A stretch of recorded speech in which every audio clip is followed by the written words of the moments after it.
ხო, იმის საუბარია რუსული ის იყო, რა ქვია, სპეცსამსახურების პროექტი იმ სამარცხვინო ფეხბურთელის რეზიდენციაზე ნიჭრა და იქ ღობის ჩამოგდება.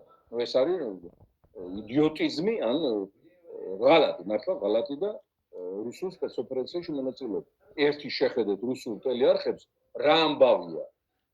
პუტინის რეჟიმს არ იცავს რუსეთის საინფორმაციო სივრცე ისე, როგორც ივანიშვილის აი ამ ტირანულ რეჟიმს.